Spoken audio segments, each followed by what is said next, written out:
Hey, welcome back to the Odd Shift Podcast. I'm your host, Anthony Trucks, and today we have on the show a former teammate of mine named Lorenzo Alexander. So when we were both playing with the Redskins previously, now the Washington Commanders, we were young buckaroos back then, man, trying to figure our whole life out. And this guy was a defensive lineman who was just a great dude, came from the same Bay Area as me, and he was doing his thing. And then years later, transitioned from D-line to linebacker, played 15 years as an undrafted free agent, and now he shows up in the world in some amazing ways. He's getting his master's, doing some cool things to serve kids, to serve athletes that are trying to get into the NFL, and guys transitioning out. But man, he's a wealth of knowledge. And so as you listen to today's episode, I want you just to listen to the man, like the heart, the mentality, what he thinks, how he thinks, and really what drives him. Because those are the things that if you can tap into, you can understand how he had a 15-year NFL career. That is abnormal, by the way, very abnormal to have that long of a career, to be healthy. And it's because of how he looked at life, what he did, and how he focused on relationships, and the certain ways he committed himself beyond his first or second year in the league. So hop in the episode, and I will see you over there.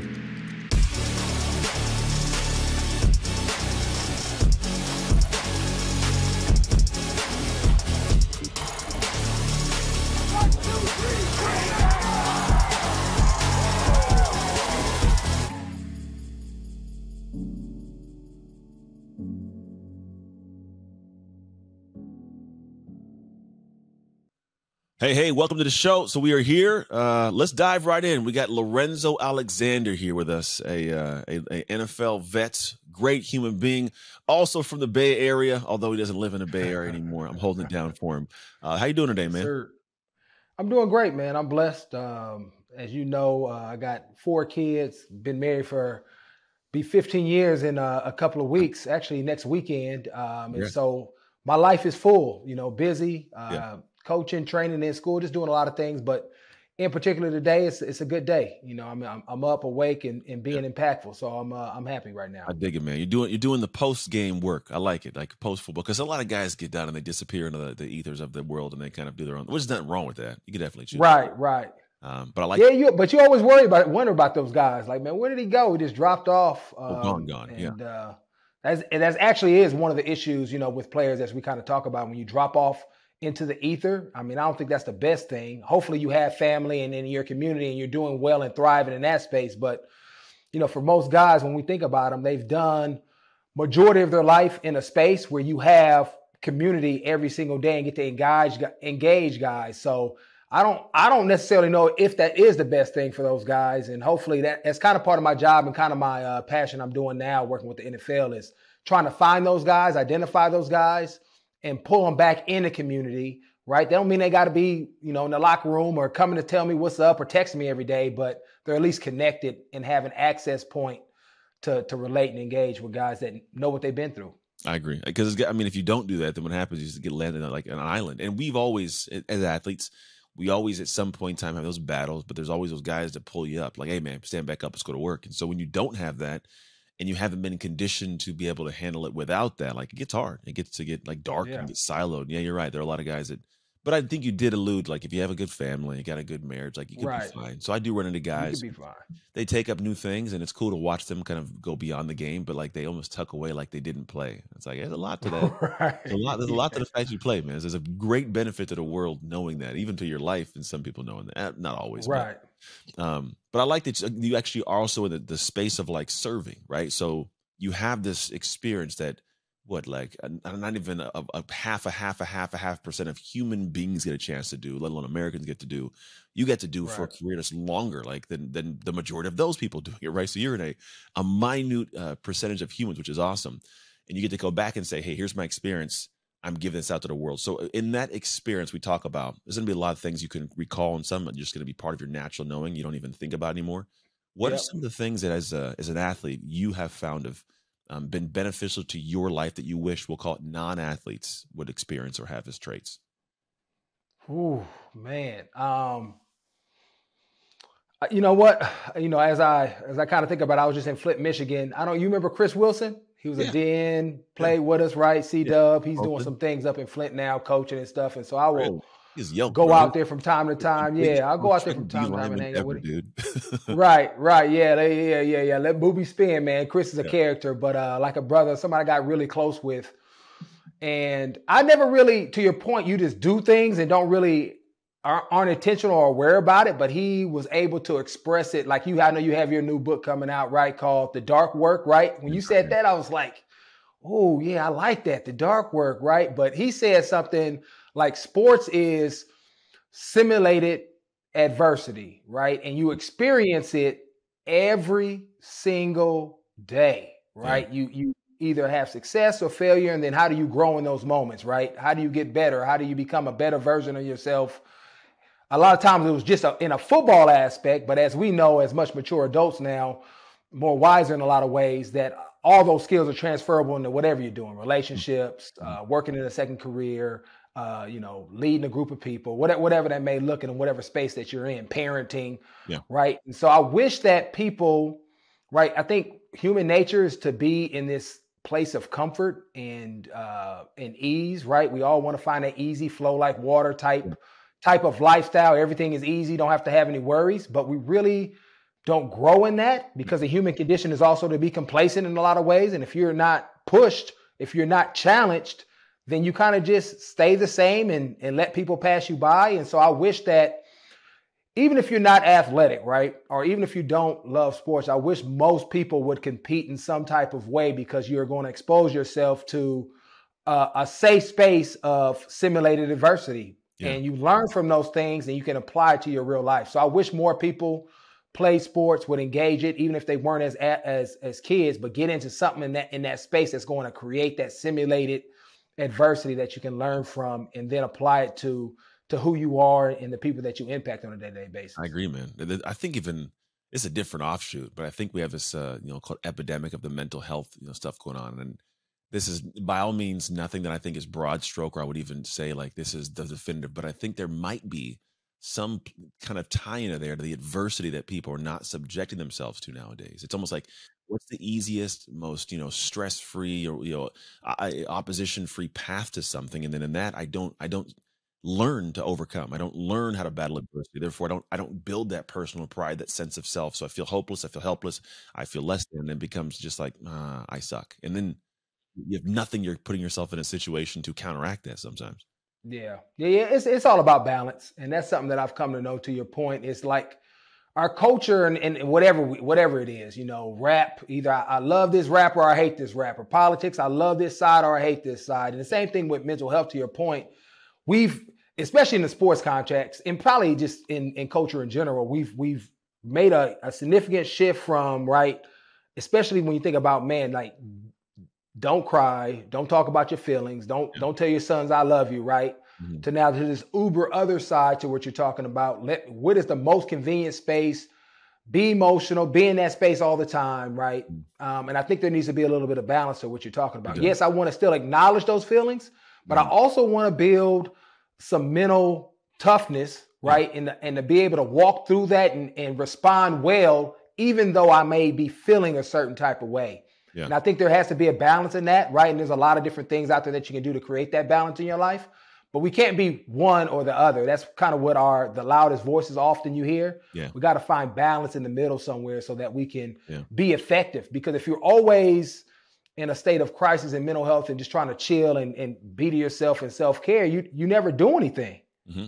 You're always stuck in trying to evaluate, right? Yeah. And if you are always in the grind mode, you never step back and allow yourself to process and see what I really feel, how I'm really doing, and how can I improve. So finding that middle ground is something I'm trying to talk more to, especially with the people that I engage and talk with. Like, I acknowledge your feelings, but how are we going to respond? And then what can I do to help you get to a place where that process of analyzing, going through it, and obviously depending on the issue, it takes longer than others, but how can we make that an efficient process and not just, hey, I need 2 weeks. 2 weeks. Yes, right. What world? I can't take 2 weeks from being a dad, right? I can't. You just can't do that. So, building the skill set to be balanced in that space. Yeah, it's tough, man, because it's like you end up becoming a victim of the emotions. The emotions sometimes aren't right. I mean, it's okay.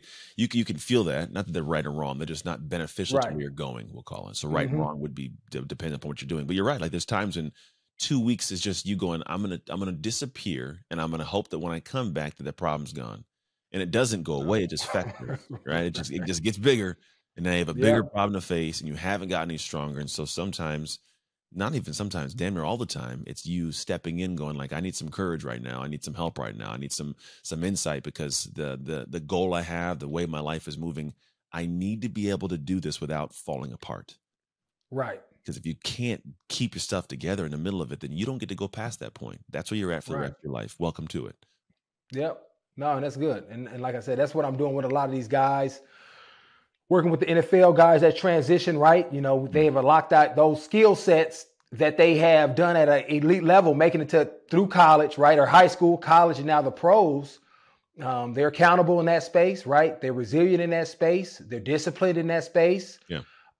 They have all of these things that you're like, dang, man, I wish I had those things. I wish I was him. But when they walk outside of those confines of football or the locker room, then those things don't come along with them. And so part of the process of, in addition to attaching them to their benefits and some other things, resources like that, is getting them to understand that all those skills that we just learned as becoming football players, all that simulated adversity is transferable to whatever your second career is, right? And so make sure that you take those things with you.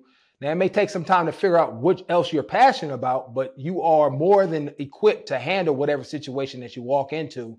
And then on the flip side, coaching my 12-year-old and 8-year-old son, I know you got kids too that you work with, is getting them to a point, right? And this is for everyone, when you parent, it's never ending, but getting them to a point to where you don't have to have that conversation with them on the back end, right? It's their normal. Mm-hmm. They know that I can take my skill set, my traits, and move in and out of different spaces seamlessly, right? And that's when I'm out there coaching, I'm trying to make those connection points, because oftentimes when we was coaching in the past, it was all in context of becoming the best football player and winning on the field, not necessarily in life. That's true, man. They get really good at that, and then you leave it, and then you're trying to win at life, but there's no playbook, there's no coach, it's just you out there, right? No structure, right. It's crazy. Yep. Let's do this. I want to go back to get people to understand why they should listen to what you're saying, because I have a full depth of belief in what you're saying. I've experienced it, right? There's a lot that goes into that whole, like, once you're done with the game's done with you. And then you don't really know how to find your self-worth beyond that. But you have the skill sets to do it, but we don't have anything to show for life beyond the game. But I would love for you to walk us through your experience of the professional world. Like, even as a kid, what experience do you have? A kid that step by step led you to the point of where you're now a guy that goes, hey, we want to utilize you to help. Man, that's a long story, but just kind of thinking about it. Obviously, you kind of talked about it, right? Being from Oakland, growing up. During the, I'm an 80s baby, born in 83. So I'll be 40 this year. You invited, come out to AZ, birthday party, hang out. But, during that time, you think about the crack epidemic, you think about gang violence, especially in East Oakland where I grew up. My dad not being around, but I had people step in, my uncle, my mom's brother being one of the main ones, to really give me a true example of what manhood looked like.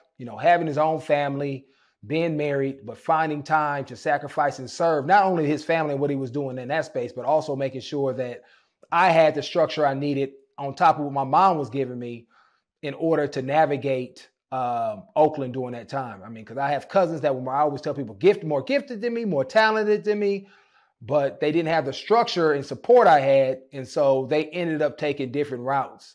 And so I had a great example at an early age of what that was supposed to look like and followed it as closely as I could. And so ended up going to St. Mary's High School, did well in school, All-American, one of the top players in the country. And I eventually decided to go to Cal Berkeley, which at that time, it was close to home. I wanted to be an engineer, right? And so one of the things that my parents and my uncle always instilled in me was about, right, having that plan B. Having that other option. Yeah. And I think I would package it a little bit different, right? Is that we're more than, just one thing, and you can do multiple things at a time. Mm-hmm. But I always had my identity because I was a good student, right? And then I was a good football player. I would serve. And so they created this structure for me that I was just participating in. I didn't quite understand it at the time. But when I look back to your point, when I'm saying, I'm like, dang, this is why I'm like I am today and why I'm passionate about certain things, because of the individuals that I had in my life kind of setting this up for me without me really even knowing it. I was just in it. And because I was in it, I benefited from a lot of the work that was done, mainly that I saw from my Uncle Steve and my mom. So went on to Cal, played there. We were 1-11 my rookie year. And by the time, or freshman year, I always talk in NFL terms, freshman year. And by the time we graduated, we were top 5. Yeah, I remember. In the country, played with Aaron Rodgers, Marshawn Lynch. Also, while I was there, I started off as an engineer. That workload and my maturity at the time was not aligned to be an engineer. So I ended up being a legal studies major. I wanted to think about going to law school, graduated. Don't want nothing to do with law school at this point in time in my life. Then shifted, then changed. And it's a lot. It's hard. It's hard. Yeah. Shout out to all the lawyers, doctors out there that do that much schooling. And then I went undrafted, right? And so you talk about a moment in life that made me, it didn't quite get me there, but it made me redirect and kind of reflect, because even though I was going through this process, I had this structure. Obviously, I'm still a teenage boy trying to, think I'm a man and trying to figure out what that looks like. I'm still subjected to a culture that has stereotypes of what I should be as a black man and an athlete, right? And I fell victim to some of that, right? So when you talk about partying, drinking, being that typical athlete, inappropriate relationships with women, I was essentially, burning the candle at both ends. Yeah. And so the version that you saw of me, whether it was in the classroom or on the football field, it was good, but it wasn't my best. I get it. Right? Because I was doing those things. And so as I look back, I was pissed I didn't get drafted. Man, I sat here and watched the draft and, man, what's going on? And I didn't realize until years later, but I was like, that's what I deserved. I deserved not to be drafted because I wasn't putting in all the work, right? I was in the structure and stuff. I hadn't adopted it for my own. This wasn't mine. This wasn't my decision. I hadn't bought into it. It was something that was laid out for me, and I hadn't grown up enough to own it and say, hey, this is how I'm going to operate. I was still wanted to have my cake and eat it too. And so when I drafted, bounced around a little bit, ended up in Washington, where I saw men that live differently, walk differently. And I'm thinking about guys like Antoine Randall, James Thrash, Ronaldo Wynn, Kedrick Ghostin.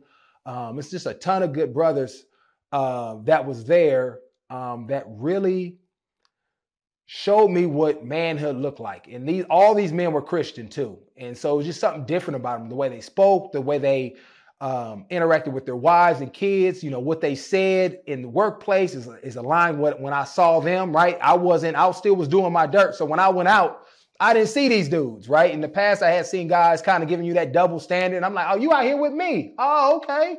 Yeah, these guys just walk different. It was a different feel to them. And so that, in addition to Sean Taylor passing away and seeing all the greatness and the transition that he was also going through, we were the same age in the manhood, and seeing that abruptly stopped made me, really just turn inward. And at that point in my life, like I said, those guys I was building relationships with, another gentleman, Pastor Brett Fuller, was our team chaplain, was really working on my heart.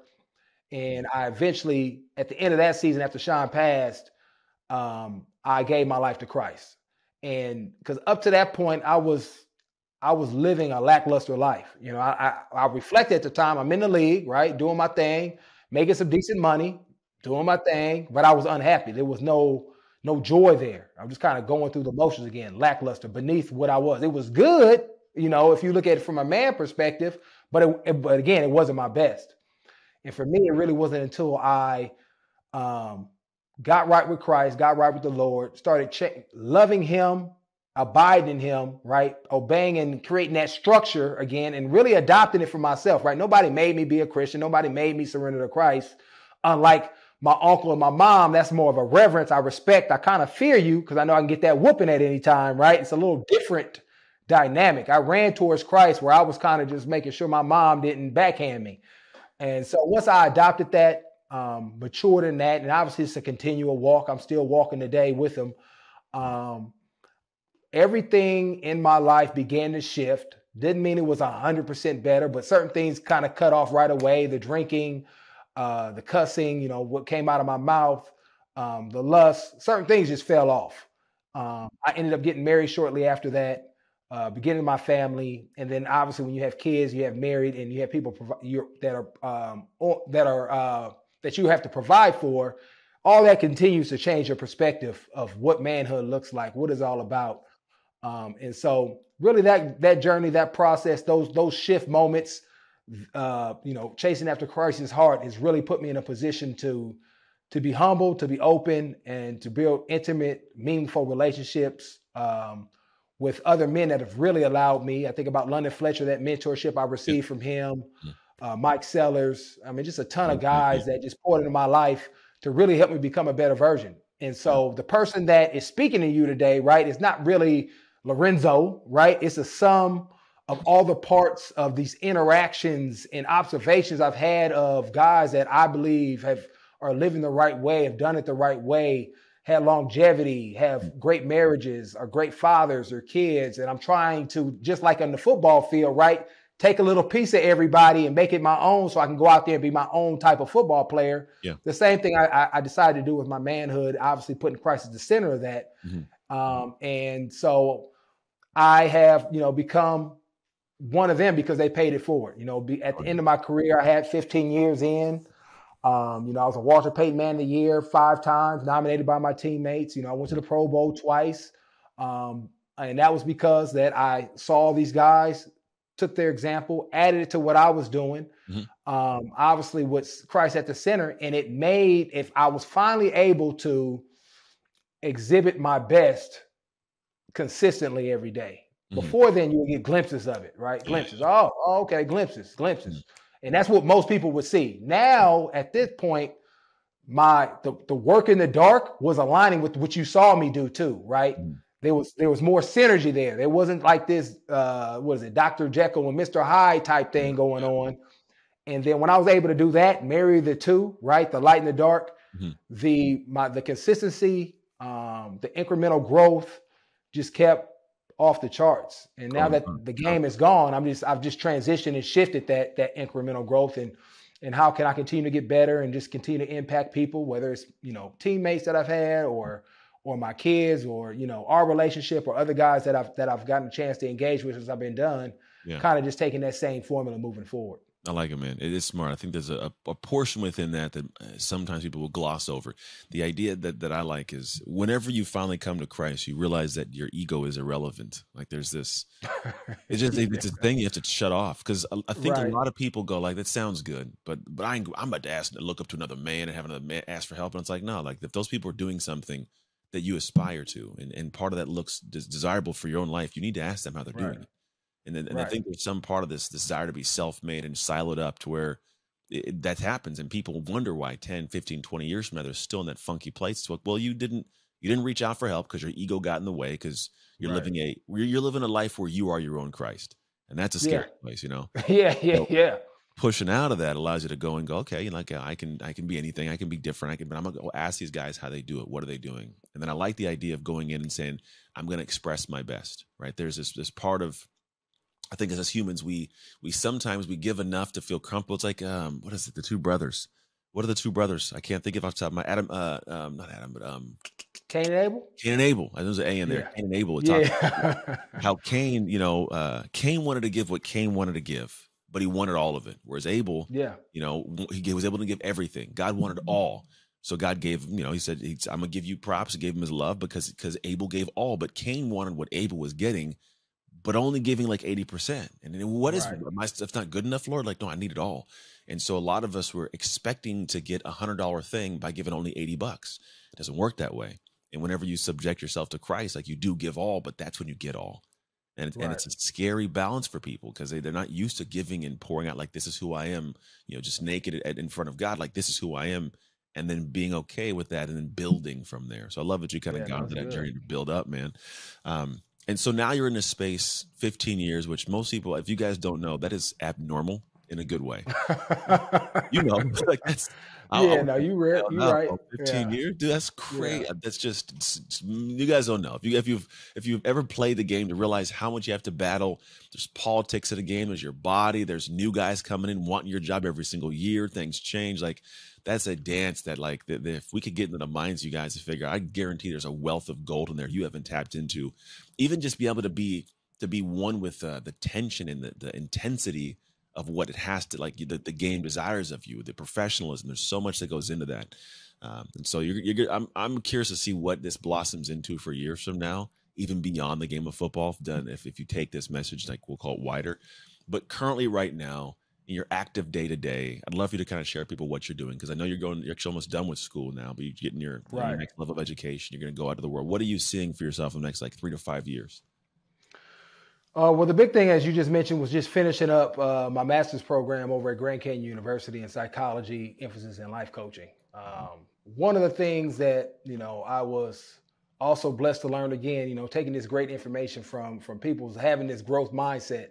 And this is something I just learned in grad school from an academic perspective, but something that I heard from Sean McDermott and how he applied it in football, and having that growth mindset and always being intentional about growing these skills, right? Everybody, I think, inherently is giving certain skills and are gifted at different levels, but we can be intentional about cultivating those within ourselves as well. And so always trying to figure out where are those areas that need a little bit more cultivating than others is something that I've kind of carried ever since I heard Sean say that. And I learned that in year 12, 2016. So that was a huge part of it. Right, just continuing to learn throughout my career, not getting stagnant. And I was able, by the time I looked up, like, dang, 15, it's time to go. My body hurt. It's time to get out of this joint. But that's why I decided to go back to school. I wish I'd have done it during the pandemic, but that's a whole nother thing, just with the time and stuff with kids and stuff. But now I'm at the end. I got a little bit of senioritis, but I got 3 weeks left here, and I can't wait to be done. And really just adding that to my toolbox. I think it has deepened my understanding of things and concepts that I already experienced and knew about, but now gives me a greater capacity to be able to communicate and to impact other people that are at different stages, right? And and whether you're talking about emotional intelligence, identity, biases, our culture, and how we're impacted, and what that all looks like. I think marrying, we was talking about the guys that I'm training off Exos, marrying my practical knowledge and credibility in that space with this new academic information is going to allow me to better impact these type of guys that have never heard any of these concepts.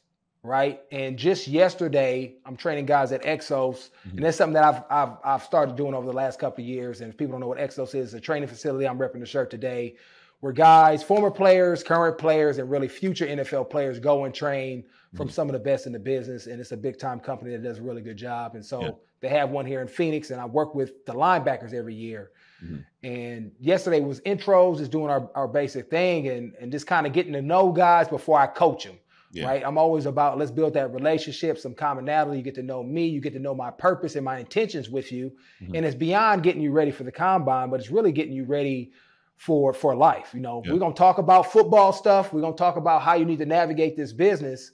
But at the end of the day, I really want you to take these things I'm talking about and apply them to life. Because if you're a better man, you're going to, of course, be a better football player, right? You're going to be a better husband, a better father, all those things. And so we were having this conversation yesterday, and I was able to use certain terms, communicate in certain ways, talking about just emotional vulnerability with this young man, which knowing some of his background, that's not a and most of our back, it wasn't conducive to that. It was like I was talking to him about it. He was like, not having it. Nah, I've been there, bro.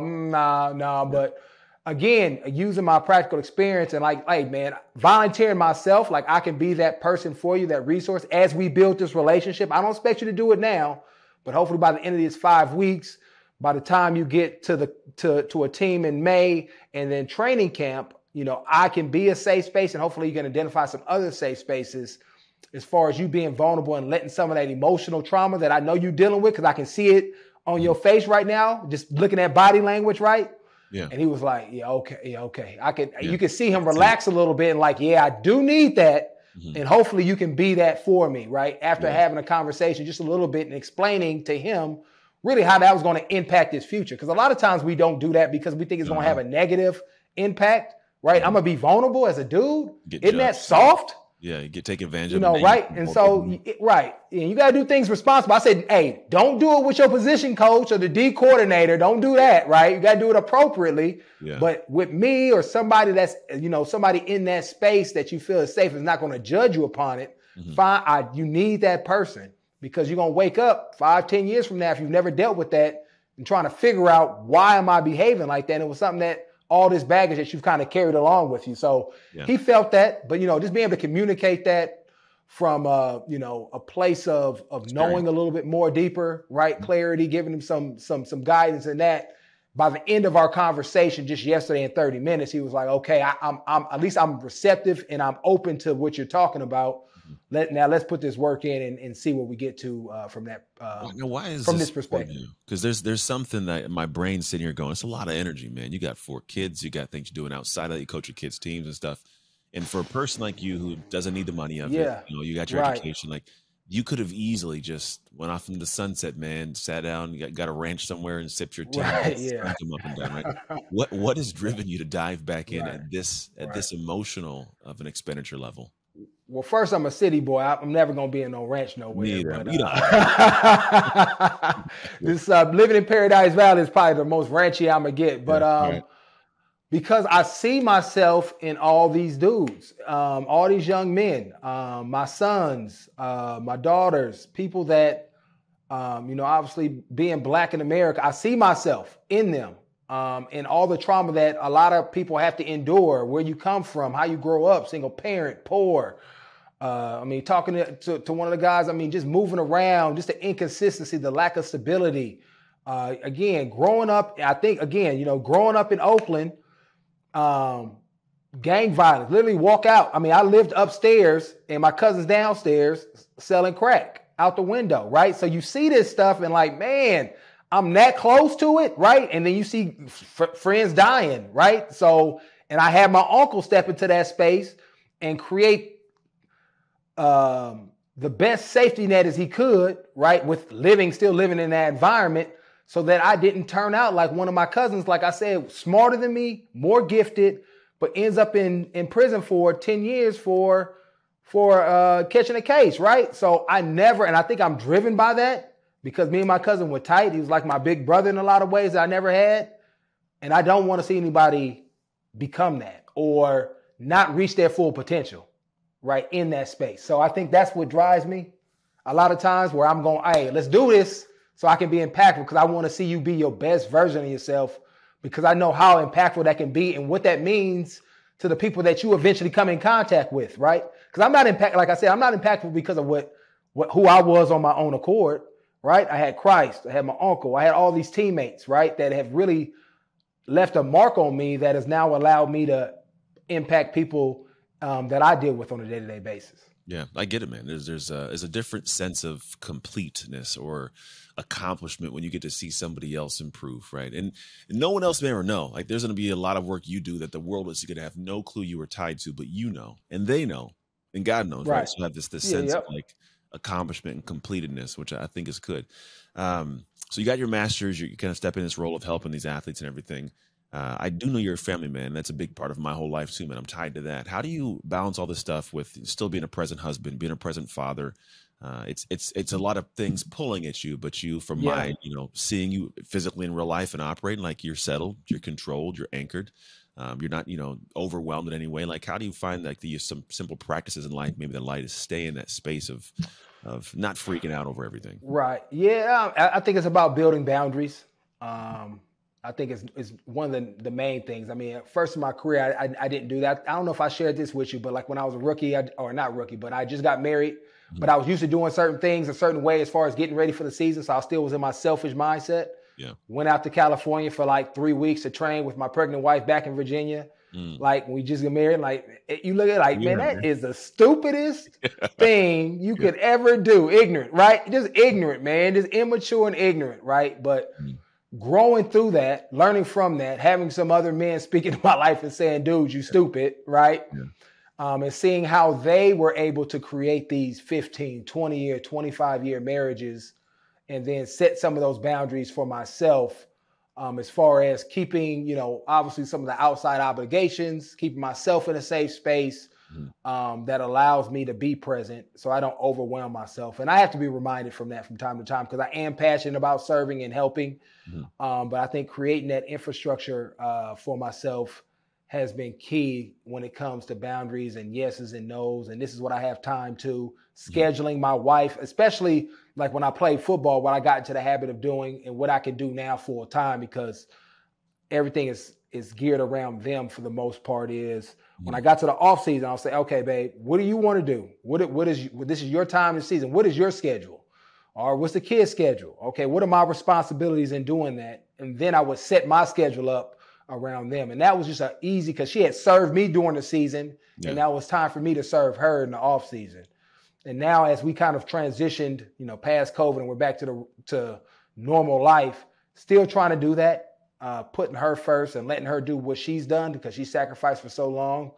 And, which is always hard because you always got to deal with that selfishness in you, right?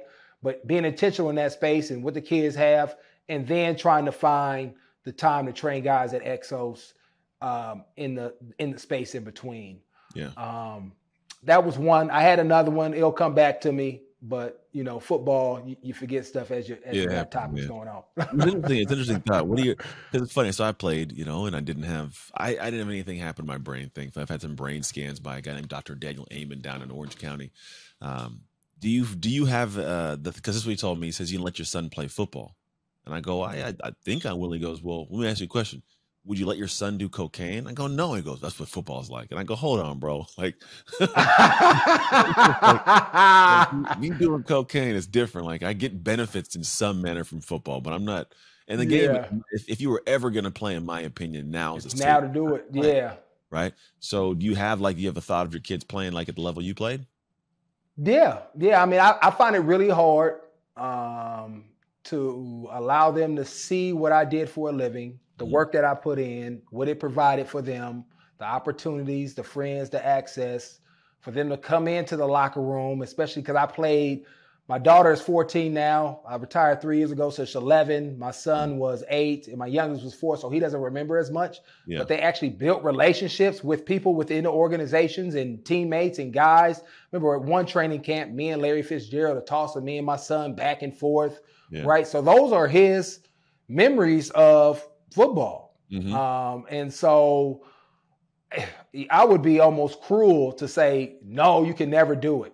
Right. And so I know it's dangerous, but a lot of things we do is dangerous. And so for my job is to make sure that we do it in the safest way possible. Me and my wife have discussed this. I've thought about it a lot. And so I'm going to let him play once he gets to high school, right? Continue to let the body develop, work on some other skills, the mind, the neck.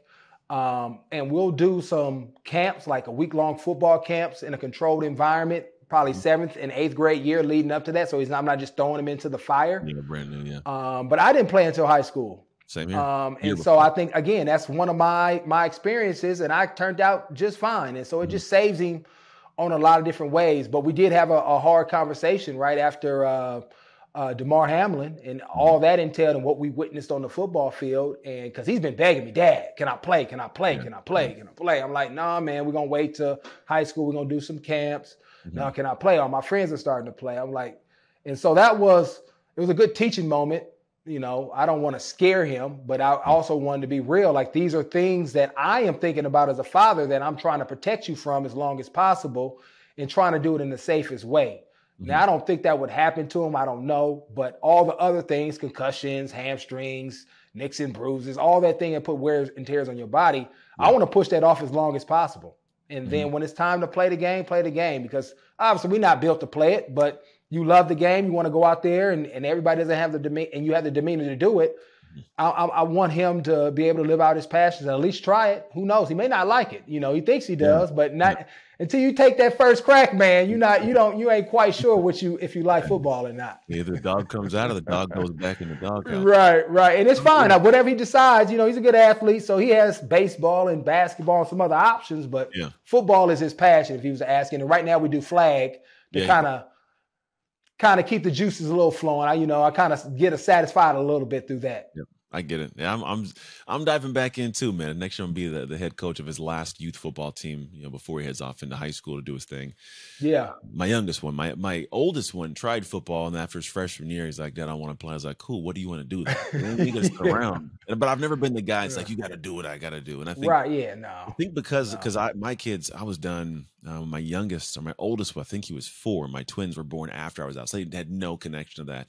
But I think because of the interaction I had with the game, I didn't care to watch it too much after I left. I was like, I don't want to be around, And so it wasn't in my house every day, and so they didn't have that same childhood connection that the guy does that's wearing a dude's jersey and they go to every game, and there's a different buildup. And so like my oldest, he didn't really have that connection to it. So athletically, he could do it. He's like, right now he shoots 6'3", $180. Like he could play receiver, but he ain't got the demeanor, the mind. Right.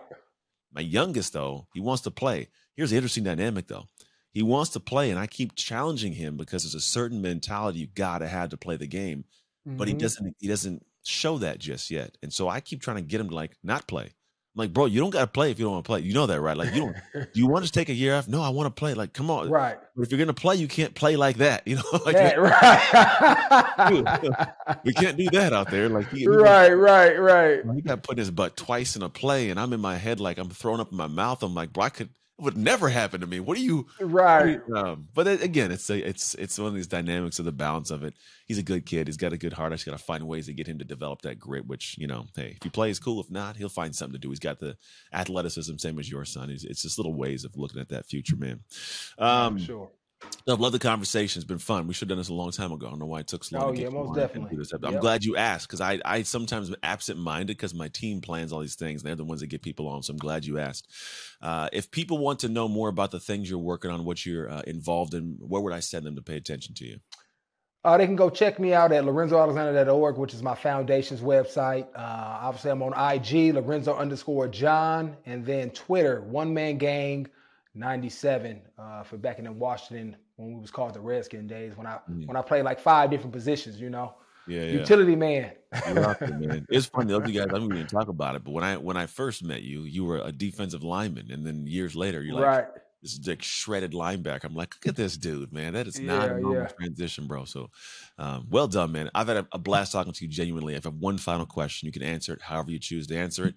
Here's the question. What promise did God make to the world when he created you? Wow, man. You hit me with what promise did God make to the world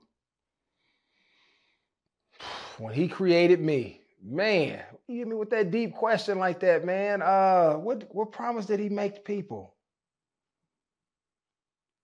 Man, I was going to serve him with all my heart, man. I was going to love him with all my heart. Serve and love him with all my heart. I like it. It's good, man. It's good when a person who's serving and loving with all their heart, who's got the heart to give and who's got the experiences. You've walked so many paths that people will never in their lifetime have a chance to experience the collection of emotions in the certain moments, right? So I always tell people you shouldn't tell people how to run the race until you've crossed some finish lines, which you've done. And so it's awesome to see you doing your thing, man. I appreciate you coming and spending some time with us here. Those of you guys who are out in the world paying attention, hanging out, if you enjoyed this episode, please rate and review. Also, if there's something that was said that you think can benefit someone's life, like I always ask you, share the episode directly with them, or just go ahead and hit share button, put on your feed. You never know who'll grab it, listen to it, and it can change your life. Outside of that, make sure you head out and check this man out. Lorenzo, is it LorenzoAlexander.org, you said? Yes, sir. I got it. I didn't mess it up. Make sure you check him out. He's doing great work in the world. And as always, make the most of your shift moments so you can make shift happen. It's Anthony Trucks and Lorenzo Alexander signing off.